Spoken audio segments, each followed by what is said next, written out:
അണിയറയിലെ ചിത്രകാരൻ ബഹുമാന്യനായ സാദിഖ് ഫൈസി താനൂർ അവതരിപ്പിക്കുന്നു സമർഖന്ദ്.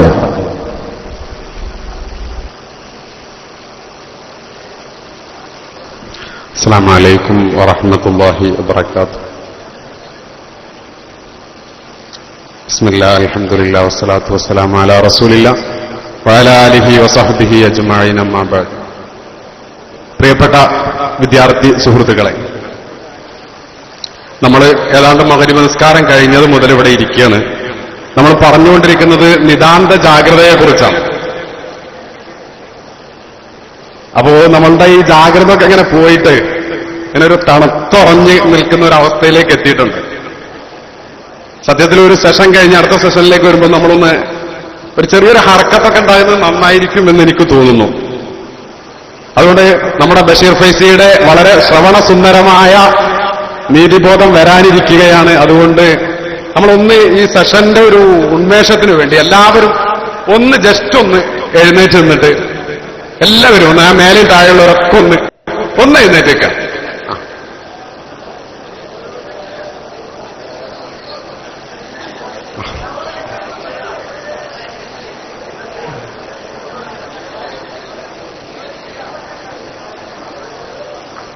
ഇനി ഇരിക്കും.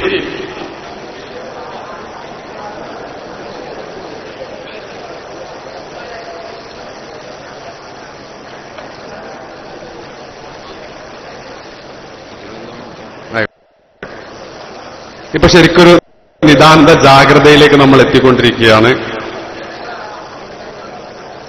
പ്രിയപ്പെട്ട സഹോദരങ്ങളെ, സമർഖന്ദ് എന്ന വിഷയത്തെക്കുറിച്ചാണ് നമ്മൾ ചർച്ച ചെയ്യുന്നത്.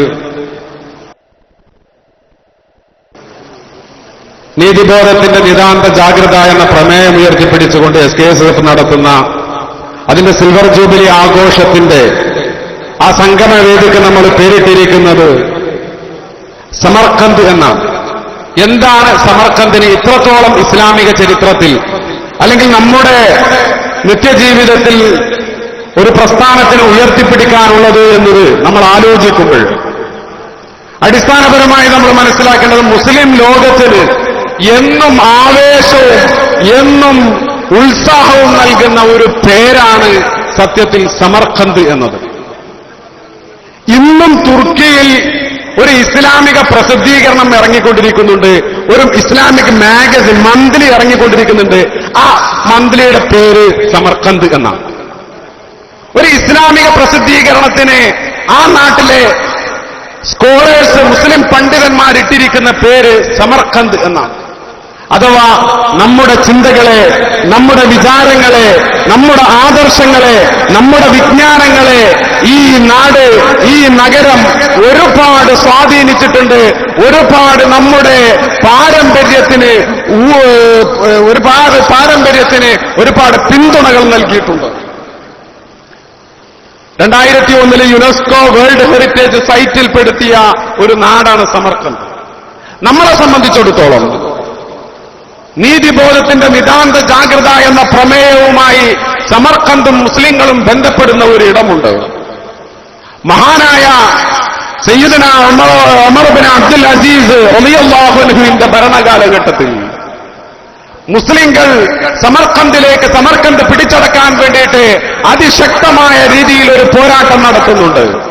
മുസ്ലിം ലോകത്തിന്റെ പ്രസിദ്ധനായ സേനാധിപനായിരുന്ന ഖുതൈബ ബിൻ മുസ്ലിമുൽ ബാഹിലി എന്ന് പറയുന്ന വലിയ സൈന്യാധിപന്റെ നേതൃത്വത്തിൽ 10-13 വർഷക്കാലം ഭൂഖണ്ഡങ്ങൾ താണ്ടിക്കടന്നിട്ട് ഇസ്ലാമിക സാമ്രാജ്യത്വത്തിന്റെ വികസനത്തിന് വേണ്ടിയിട്ട്, അതിന്റെ വളർച്ചയ്ക്ക് വേണ്ടിയിട്ട് ഒരുപാട് ശാരീരികമായും ഭൗതികമായും അധ്വാനിച്ച വലിയ പ്രതിഭാധനനായ സൈനിക വിദഗ്ധനായിരുന്നു ഖുതൈബ ബിൻ മുസ്ലിമുൽ ബാഹിലി.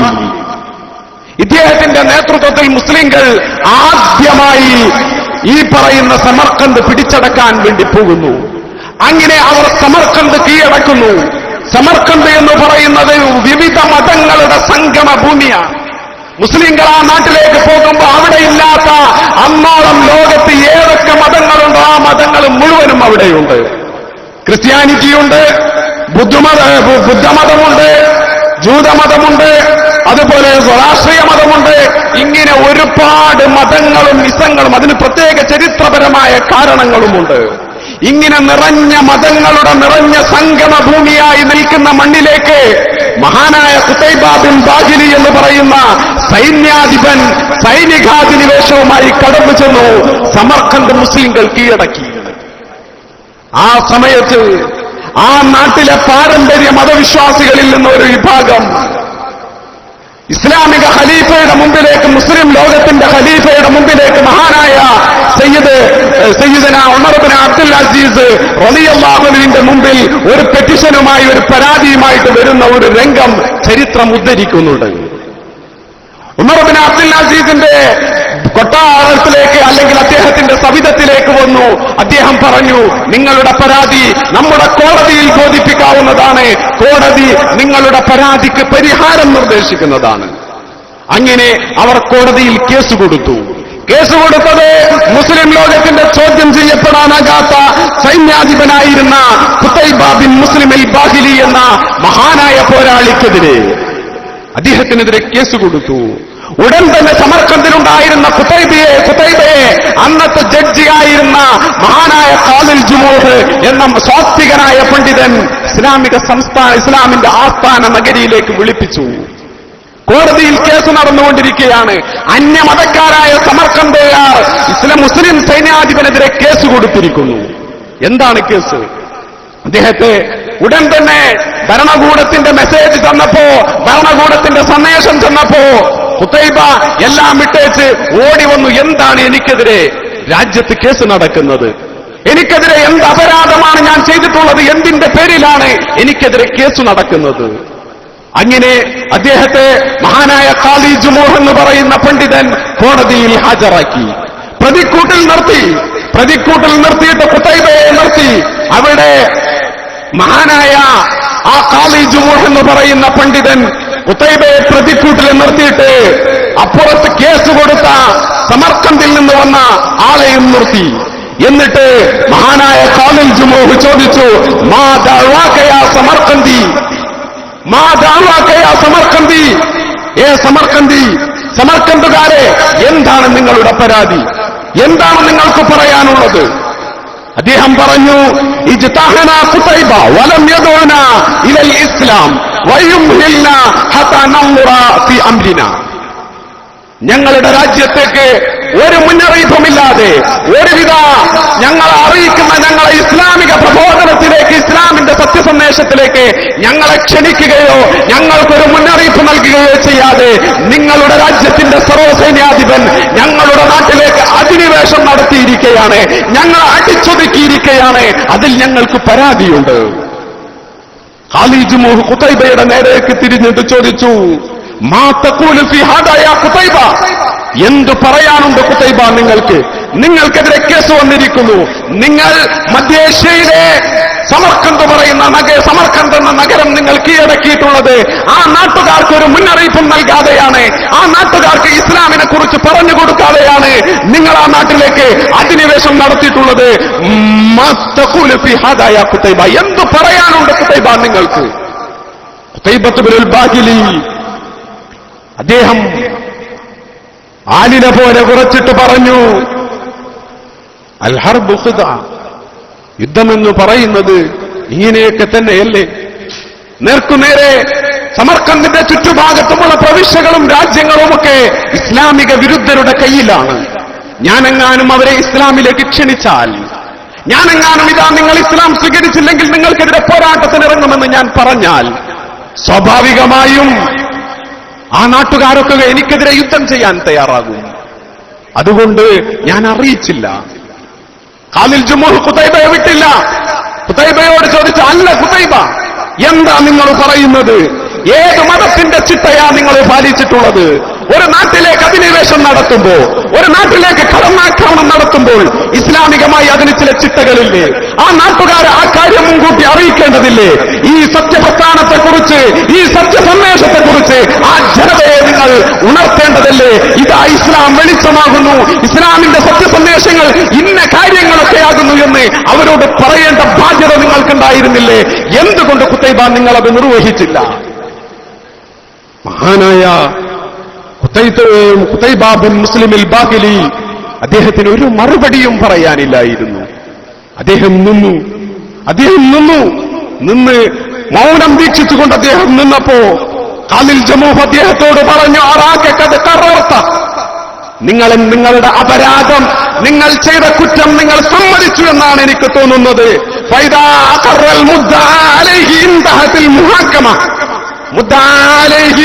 ഒരു കുറ്റം സമ്മതിച്ചു കഴിഞ്ഞാൽ, ഒരു പ്രതി ഒരു കുറ്റം സമ്മതിച്ചു കഴിഞ്ഞാൽ ഇവിടെ ന്യായം പറയാൻ, വിധി കർത്തൃത്വം നടപ്പാക്കാൻ വളരെ എളുപ്പമാണ്.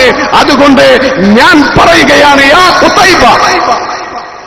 ഖുതൈബ മാ നസറല്ലാഹു ഹാദിഹി ഉമ്മ ഇല്ലാ ബിദ്ദീനി വജ്തിനാബിൽ ഉദ്രി വഇഖാമത്തിൽ അദ്ൽ.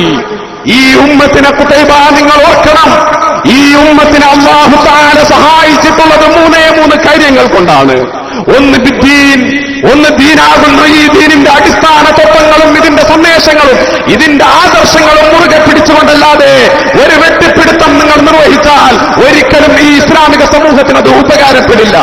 രണ്ടാമത്തേത് വജ്തിനാബിൽ ഉദ്ർ, വഞ്ചനയും കുതന്ത്രവും നിങ്ങൾ ഒഴിവാക്കണം എന്നാണ്. ഒരു സമൂഹത്തിലേക്ക് നിങ്ങൾ അധിനിവേശം നടത്തിയിട്ടുള്ളത് അവരിലെ അവർക്ക് നിങ്ങൾ കുതന്ത്രം പ്രയോഗിച്ചുകൊണ്ടാണ്. അടുത്തത് ഇഖാമത്തുൽ അദ്ൽ, നീതി നിലനിർത്തുക എന്നതാണ്. നീതിബോധമാണ്.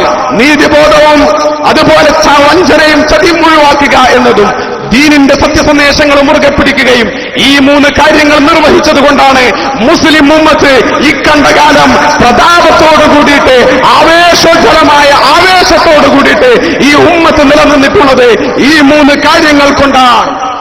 ഇത് പറഞ്ഞിട്ട് ഖാലിൽ ജമൂഹ്, മുസ്ലിം ലോകത്തിന്റെ ഖുതൈബ എന്ന് പറയുന്ന സൈന്യാധിപൻ 13 വർഷക്കാലം തന്റെ വാൾ താഴെ വെക്കാതെ ഇസ്ലാമിക സാമ്രാജ്യത്വത്തിന് വേണ്ടിയിട്ട് പോരാടിയ ധീര പോരാളിയാണ്, സേനാധിപനാണ്.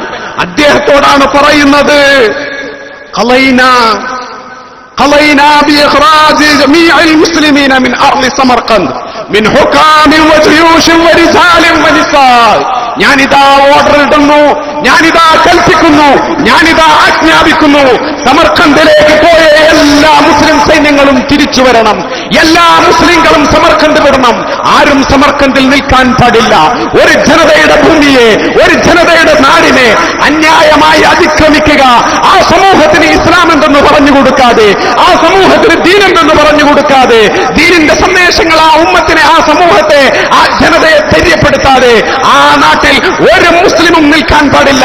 ആണായാലും പെണ്ണായാലും അതുപോലെ സേനാധിപനാണെങ്കിലും ഭരണാധികാരിയാണെങ്കിലും ആരാണെങ്കിലും സമർഖന്ദ് അവർ വിട്ടോളണം എന്ന് പറഞ്ഞ് ഖാലിൽ ജമൂഹ് കൽപ്പന പുറപ്പെടുവിച്ചു. ഇസ്ലാമിക കോടതി കൽപ്പന പുറപ്പെടുവിച്ചു. ഈ കൽപ്പന സമർഖന്ദിലെത്തേണ്ട താമസം ആ നാട്ടിലെ എല്ലാ മുസ്ലിങ്ങളും തിരിച്ചു പോന്നു. അന്നത്തെ അന്നത്തെ പകലിന്റെ സൂര്യൻ അസ്തമിക്കുന്നതിന് മുമ്പ് ആ നാട്ടിലെ മുഴുവൻ മുസ്ലിങ്ങളും അവരുടെ വാഹനങ്ങൾ തയ്യാറാക്കി, അവരുടെ തണ്ടുകൾ അറുത്തുമാറ്റി, അവരുടെ കൂടാരങ്ങൾ നശിപ്പിച്ചു കളഞ്ഞ് ഒട്ടകപ്പുറത്തേറിയിട്ട്, കുതിരപ്പുറത്തേറിയിട്ട് അവർ അറേബ്യയിലേക്ക് മധ്യേഷ്യയിൽ നിന്ന് യാത്ര തിരിക്കുകയാണ്. ഇത് കണ്ട് സമർഖന്ദിലെ ക്രിസ്ത്യാനികൾ അത്ഭുതപ്പെട്ടു. സമർഖന്ദിലെ ബുദ്ധമതക്കാർക്ക് അത് വിശ്വസിക്കാൻ കഴിഞ്ഞില്ല. അവിടെയുള്ള രാഷ്ട്രീയ മതക്കാർക്ക് ആശ്ചര്യഭരിതമായ ഒരു അനുഭവമാണ്. അവർ ചോദിച്ചു, എന്താണ് പ്രശ്നം പറ്റിയത്? എന്താ നിങ്ങൾ ഈ നാട്ടിലേക്ക് വന്നിട്ട് നിങ്ങൾ ഞങ്ങളുടെ നാടിന്റെ ഭരണാധികാരം പിടിച്ചെടുത്തിട്ട് തിരിച്ചു പോവുകയാണോ? അവർ പറഞ്ഞു, ഞങ്ങൾക്ക് നിർവാഹമില്ല. ഞങ്ങളുടെ ഭരണകൂടം, ഞങ്ങളുടെ ഖലീഫ, ഞങ്ങളുടെ ഖാളി, ഞങ്ങളുടെ ജഡ്ജ് ഞങ്ങൾക്കെതിരെ വിധി പറഞ്ഞിരിക്കുന്നു. ഈ നാട്ടിലേക്ക് ഞങ്ങൾ വന്നത് ഞങ്ങളുടെ മതത്തിന്റെ ചിട്ട പാലിച്ചുകൊണ്ടല്ല. ഈ നാട്ടിന്റെ, ഈ സമൂഹത്തിന്റെ മുമ്പിൽ ഞങ്ങൾ പാലിക്കേണ്ട ഒരു നീതിയുണ്ടായിരുന്നു. ഞങ്ങളുടെ മതത്തെക്കുറിച്ച് നിങ്ങളോട് പറഞ്ഞ് തെര്യപ്പെടുത്തുക, എന്നിട്ട് ആ സമൂഹത്തിൽ, ആ സന്ദേശത്തിലേക്ക് നിങ്ങളെ ക്ഷണിക്കുക എന്ന ഒരു ദൗത്യം ഞങ്ങൾ നിർവഹിക്കേണ്ടതായിരുന്നു. ഞങ്ങളത് നിർവഹിച്ചില്ല. ഞങ്ങൾ വെട്ടിപ്പിടുത്തത്തിന്റെ ശൈലിയാണ് സ്വീകരിച്ചത്. അതുകൊണ്ട് ഞങ്ങളെ ഈ നാട്ടിൽ നിന്ന് ഞങ്ങളുടെ ഭരണകൂടം തിരിച്ചു വിളിച്ചിരിക്കുന്നു എന്ന് പറഞ്ഞ് മുസ്ലിം സൈന്യം മുഴുവൻ, മുസ്ലിങ്ങൾ മുഴുവൻ സമർഖന്ദ് വിട്ട് അറേബ്യയിലേക്ക് തിരിച്ചു പോവുകയാണ്. മധ്യേഷ്യയിൽ നിന്ന് അറേബ്യയിലേക്ക് അവർ പോവുകയാണ്. ഈ പോകുന്ന രംഗം കണ്ടപ്പോ അവർ നാട് വിട്ട രംഗം കണ്ടപ്പോ ആ നാട്ടുകാർ അവർക്ക് മനസ്താപമുണ്ടായി. അവർ പുനരാലോചിച്ചു, എന്താണിത്? നമ്മൾ കണ്ട ഒരു സമൂഹത്തെയും നമ്മൾ ഇങ്ങനെ കണ്ടിട്ടില്ല. സമർക്കന്ത് പറയുന്നത് ലോകത്തെ സിൽക്ക് റോഡാണ്. ഏതാണ്ട് BC 300 മുതൽ ലോകത്തെ ചൈനയെയും യൂറോപ്പിനെയും ബന്ധിപ്പിച്ചിരുന്നത്, ഏഷ്യയെയും യൂറോപ്പിനെയും ബന്ധിപ്പിച്ചിരുന്നത്, അതുപോലെ ലോകത്തുള്ള എല്ലാവിധ വ്യവസായങ്ങളും നടന്നു പോയിരുന്നത് ഈ സമർക്കന്തിലൂടെയാണ്. അതുകൊണ്ട് തന്നെ സമർക്കന്ത് സംസ്കാരങ്ങളുടെ, അതുപോലെ വിവിധങ്ങളായ സാമൂഹിക കൊള്ളലുകളുടെയും കുടുക്കലുടെയും മതങ്ങളുടെയും ഒക്കെ സംഗമ ഭൂമിയാണ്. പക്ഷെ ഒരു മതത്തിൽ ഞങ്ങൾ ഇങ്ങനെ കണ്ടിട്ടില്ലല്ലോ. ആ നാട്ടുകാര് തീരുമാനിച്ചു നമുക്ക് വിളിക്കാം, അവരെ മുസ്ലിങ്ങളെ വിളിക്കാൻ അവർ തീരുമാനിച്ചു. അങ്ങനെ അവസാനം മുസ്ലിങ്ങളെ അവർ തിരിച്ചു വിളിച്ചു. ഇത്ര നല്ല ഒരു മതത്തെ ഞങ്ങൾ കണ്ടിട്ടില്ല, ഇത്ര നല്ല ഒരു വിധി ഞങ്ങൾ കണ്ടിട്ടില്ല. ഞങ്ങളുടെ നാട്ടിലേക്ക് ഒരു ഭരണകൂടം, ഒരു സൈന്യം അധിനിവേശം നടത്തിയപ്പോൾ ആ നാട്ടിലെ മുസ്ലിം ഭരണകൂടം ആ സൈന്യത്തെ തിരിച്ചു വിളിച്ചിരിക്കുന്നു. അതുകൊണ്ട് ഇതെത്ര നല്ല മതമാണ്, ഇതെത്ര നല്ല സന്ദേശമാണ്. അതുകൊണ്ട് നമുക്ക് ഇസ്ലാമിലേക്ക് മതം മാറാം, ഇസ്ലാം സ്വീകരിക്കാമെന്ന് പറഞ്ഞിട്ട് സമർഖന്ദിലെ മഹാഭൂരിപക്ഷം വരുന്ന ജനങ്ങളും ഈ സത്യസന്ദേശത്തിലേക്ക്, ഇസ്ലാമിന്റെ മഹിതമായ ആശയത്തിലേക്ക് കടന്നു വന്നു. നമ്മൾ ആലോചിക്കണം പ്രിയപ്പെട്ടവരെ, നീതിബോധത്തിന്റെ നിതാന്ത ജാഗ്രത എന്ന ഒരു പ്രമേയം നമ്മൾ ഉയർത്തിപ്പിടിക്കുമ്പോൾ മുസ്ലിം ഉമ്മത്തിന്റെ ആ ഭരണകൂടം മഹാനായ ഉമർ ഇബ്നു അബ്ദുൽ അസീസ് റളിയല്ലാഹു അൻഹുവിന്റെ കാലഘട്ടത്തിൽ മുസ്ലിം ഉമ്മത്ത് കാണിച്ച ഒരു നീതിബോധം, അതിനെക്കുറിച്ചുള്ള നിതാന്തമായ ഒരു ജാഗ്രത, ആ ജാഗ്രതയിലൂടെ ലോകത്തിന്റെ എല്ലാവിധ കൊള്ളകൊടുക്കലുകളുടെയും ആസ്ഥാന നഗരിയായിരുന്ന സമർഖന്ത് ഇസ്ലാമിന്റെ ശോധന തീരത്തേക്ക് കടന്നു വന്നു. ആ നാട്ടുകാർ മുഴുവനും ഇസ്ലാമിലേക്ക് കടന്നു വന്നു. ഇസ്ലാം വാളുകൊണ്ട് പ്രചരിപ്പിച്ചു, മുസ്ലിങ്ങൾ നിർബന്ധിച്ച് മതപരിവർത്തനം നടത്തി എന്ന് പറയുന്നവർ പോലും ഈ കാര്യം വളരെ വ്യക്തമായി പറഞ്ഞിട്ടുണ്ട്. സമർഖന്ദിലേക്ക് ഇസ്ലാം വന്നത്, സമർഖന്ദിലെ ജനങ്ങളെല്ലാം ഇസ്ലാമിനെ മതമായി സ്വീകരിച്ചത് മുസ്ലിങ്ങളുടെ നീതിബോധം കണ്ടിട്ടായിരുന്നു എന്ന് ഇസ്ലാമിക വിരുദ്ധർ പോലും ഈ വിഷയം പറഞ്ഞിട്ടുണ്ട്. അതുകൊണ്ട് എന്റെ പ്രിയപ്പെട്ട സമൂഹമേ, എന്റെ പ്രിയപ്പെട്ട വിദ്യാർത്ഥികളെ, നമ്മളിവിടെ നമ്മുടെ പ്രമേയവുമായി സമർഖന്ത് ബന്ധിക്കുന്നത് ഈ ഒരു പശ്ചാത്തലത്തിലാണ്, ഈ ഒരു ഇടത്താണ്. സമയം ദീർഘമായതുകൊണ്ട് ഞാൻ ആ വിഷയം അവസാനിപ്പിക്കുന്നു. അതുപോലെ നമ്മുടെ മുസ്ലിം ലോകത്തുണ്ടായിട്ടുള്ള എല്ലാവിധ പുരോഗതിയുടെയും അടിത്തറയായിട്ട് ഉണ്ടായിട്ടുള്ള ഓരോ കാര്യങ്ങളും സമർഖന്ത് പറയുന്ന ഒരു പ്രദേശം അതിന്റെ അടിസ്ഥാനപരമായി കുറെ കാര്യങ്ങൾ ശ്രദ്ധിച്ചിട്ടുണ്ട്. മുസ്ലിങ്ങൾക്ക് ലോകത്ത് ചൈനക്കാരുടെ കയ്യിൽ മാത്രമായിരുന്നു കടലാസ് ഒരു കാലത്തുണ്ടായിരുന്നത്. ചൈനക്കാരല്ലാത്ത ലോകത്ത് ആരും കടലാസ് ഉപയോഗിക്കാത്ത ഒരു കാലഘട്ടത്തിൽ ചൈനയിൽ നിന്ന് വന്ന 2 ക്രിമിനലുകൾ അവർ ജയിലിൽ അടക്കപ്പെട്ടപ്പോ അവരിൽ നിന്ന് ആദ്യമായി സമർഖന്ദിൽ വെച്ച് മുസ്ലിങ്ങൾ എങ്ങനെ കടലാസ് നിർമ്മിക്കാമെന്ന വിദ്യ കണ്ടെത്തി. അങ്ങനെ ആ ലോകത്ത് ആദ്യമായിട്ട് പേപ്പർ മേക്കിംഗ് മെഷീൻ ചൈനയിൽ നിന്ന് പോയിട്ട് ആദ്യമായിട്ട് ഉണ്ടാകുന്നത് സമർഖന്ദിലാണ്. സമർഖന്ദിലൂടെയാണ് പിന്നീട് ലോകത്തുടനീളം കടലാസ് പ്രചരിച്ചത്. യൂറോപ്പിലേക്ക് കടലാസ് എത്തിയത്, ഏഷ്യയുടെ മറ്റു ഭാഗങ്ങളിലേക്ക് കടലാസ് എത്തിയത്. ഇങ്ങനെ വൈജ്ഞാനികം അവിടുന്ന് അങ്ങോട്ട് കടലാസിന്റെ വ്യാപനത്തോടുകൂടി പിന്നെ വൈജ്ഞാനികമായ വലിയ പുരോഗതി ലോകത്തെമ്പായ എല്ലായിടത്തും നടക്കുകയാണ്. ഇത് സാധിപ്പിച്ചത് ഇങ്ങനെ ശാസ്ത്രീയമായ പിന്നീടുണ്ടായ ഒരുപാട് മുന്നേറ്റങ്ങൾക്ക്, ഒരുപാട് പുരോഗതികൾക്ക് നിമിത്തമായിട്ട് ഈ നാടും മാറിയിട്ടുണ്ടായിരുന്നു. അതുകൊണ്ട് എന്റെ പ്രിയപ്പെട്ടവരെ, നമ്മളിവിടെ ഒരു സമർഖന്ത് എന്ന് പറയുന്ന ഒരു നാടിനെ സ്മരിക്കുമ്പോ, ഒരു നഗരിയെ സ്മരിക്കുമ്പോ നമ്മളുടെ മുമ്പിൽ അത് നൽകുന്ന മഹിതമായ ഒരു സന്ദേശമുണ്ട്. ഇസ്ലാമിനെ നമ്മൾ പ്രചരിപ്പിച്ചിട്ടുള്ളത് നമ്മുടെ നീതിബോധത്തിലൂടെയായിരുന്നു, നമ്മുടെ സത്യസന്ധതയിലൂടെയായിരുന്നു, അല്ലാതെ മറ്റുള്ള രീതിയിലായിരുന്നില്ല എന്ന ഒരു മഹിതമായ ആശയവും കൂടി അതിലൂടെ തന്നെയായിരിക്കണം, നിശബ്ദമായ രീതിയിൽ. എന്നാൽ ഇസ്ലാമിനെ മറ്റുള്ളവർ ഉൾക്കൊള്ളുന്ന ഒരു ശൈലിയിൽ ഈ മതത്തെ നമ്മൾ ഉൾക്കൊള്ളണമെന്ന ഒരു സന്ദേശം സമർഖന്ത് നമ്മുടെ മുമ്പിൽ വെക്കുന്നുണ്ട്. ഈ സന്ദേശമാകട്ടെ നമ്മൾക്ക് ഉയർത്തിപ്പിടിക്കാനുള്ളതെന്നും കൂടി ഓർമ്മപ്പെടുത്തി ഞാൻ എന്റെ വിഷയാവതരണം ഇവിടെ അവസാനിപ്പിക്കുന്നു. അസ്സലാമു അലൈക്കും.